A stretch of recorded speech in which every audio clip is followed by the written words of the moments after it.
विरोध यहाँ पर हो रहा है। ऐसे में ममता बनर्जी का बयान आया है जिसमें उन्होंने कहा मुझे गृह मंत्री से डर लगता है, वो एक आंख से दुशासन लगते हैं, एक आंख से दुर्योधन लगते हैं। देखिए, मुझे लगता है कि जितनी भी दुरात्माएं हिंदुस्तान में हैं, जिन लोगों के मन में कहीं पाप होगा, जिनके आचरण से, जिनके व्यवहार से, जिनके काम से, जिनके कदमों से, जिनके सोच से भारत या भारत को कहीं भी किसी तरह का खतरा पैदा हुआ होगा, मैं ममता बनर्जी जी के लिए नहीं कहता, उन सबको माननीय गृह मंत्री अमित शाह जी से डर लगता है। ये हमारे देश के लिए बहुत अच्छा है। देश के नक्सलवाद समाप्त हो गया है, लगभग समाप्ति के कगार पर है। देश में आतंकवाद सिमट कर रह गया है।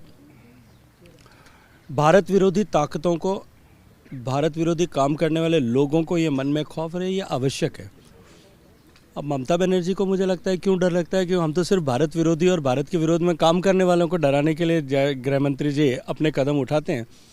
उनको क्यों डर लगता है या उनका इससे क्या संबंध है, इसकी व्याख्या तो वही कर सकती हैं। ये सिगरेट को लेकर भी काफ़ी बवाल हुआ कल पार्लियामेंट में। देखिए, मैं मानता हूँ कि इससे ज़्यादा दुर्भाग्यपूर्ण नहीं हो सकता।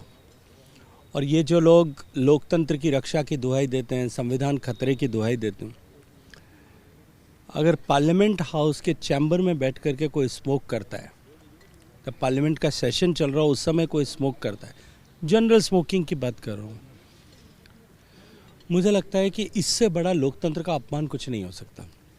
और फिर वेपिंग करना, जो भारत में वेपिंग का इक्विपमेंट रखना ही अपने आप में गैरकानूनी है, वो पार्लियामेंट में करना अशोभनीय भी है, निंदनीय भी है, और मैं ये मानता हूँ कि लोकतंत्र के दृष्टिकोण से पाप भी है।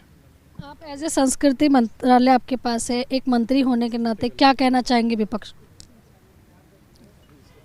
थोड़ी सद्बुद्धि दे भगवान। मैं तो भगवान से प्रार्थना करता हूँ उनको कि वो किसी सब्सटेंस पे बात करें, सकारात्मक विपक्ष की भूमिका निभाएं और देश की इस ऐसे महत्वपूर्ण कालखंड में जब देश विकसित होने की दिशा में आगे बढ़ रहा है, तब अपने सकारात्मक योगदान से इसको गति प्रदान करने के लिए काम करें। ठीक है, धन्यवाद। तो देखिए, यहाँ पर आप केंद्रीय मंत्री गजेंद्र सिंह शेखावत जी को सुन रहे थे। कैमरा पर्सन मनोज के साथ मैं आंचल यादव, न्यूज़ इंडिया, दिल्ली।